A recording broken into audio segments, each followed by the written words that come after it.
Et salut tout le monde, j'espère que vous allez bien. C'est moi, Jonathan, de l'agence XP.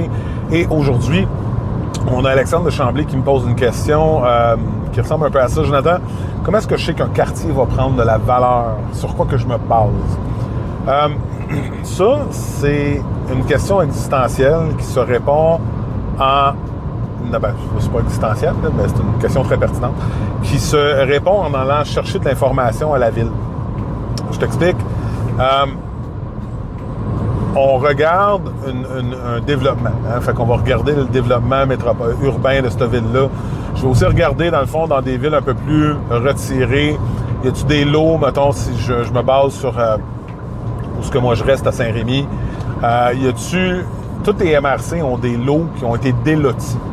Donc, des lots délotis, ça veut dire que c'est des zones, mettons, qui étaient peut-être avant agricoles, qui là, maintenant, sont en train d'être délotis pour être éventuellement changer de zonage. Et ce zonage-là va donner naissance à des nouvelles bâtisses. Ça, c'est important. C'est important pour, justement, se dire la valeur d'un quartier, la valeur d'une ville prend de l'ampleur. Est-ce que aussi, quand on regarde les statistiques, c'est quoi le groupe d'âge? Parce que ça, on peut le voir. Je peux savoir, moi, c'est quoi le groupe d'âge des propriétés qui se vendent dans n'importe quelle ville. Donc ça aussi, c'est un indicateur.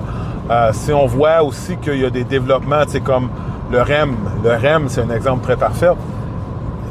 Quand le plan a été dessiné, donc ça, dès que ça a commencé à être discuté, on a vu des évaluations changer, on a vu des propriétés gagner de l'ampleur. Pourquoi? Parce que c'est pas des travaux publics, mais des réseaux publics. Bien, ça amène toujours une bonification. Est-ce qu'il y a une patinoire qui va être construite là? Ça, c'est tous des projets qu'il faut discuter avec des urbanistes. Donc, si ton but, c'est d'avoir un quartier qui va prendre de l'expansion, bien, à ce moment-là, je te dirais, va discuter avec l'urbaniste d'une ville, dis, hey, c'est quoi vos projets dans les prochaines années? Parce qu'il y a des gens, présentement, à l'inverse, ils ont des moratoires. Fait que tu peux pas rien construire de nouveau. Pourquoi? Parce qu'ils ont des problèmes d'eau. Parce que l'inverse est aussi vrai. Fait que, à ce moment-là, c'est vraiment de discuter avec les gens de l'urbanisme, dire, OK, c'est quoi la santé? C'est quoi la santé de la ville? C'est quoi la santé des taxes? Est-ce que vous prévoyez faire des travaux d'infrastructure, d'agrandir les travaux d'infrastructure? Y a-t-il des nouvelles rues qui vont être en développement? Parce que ça va peut-être pointer vers une augmentation de taxes.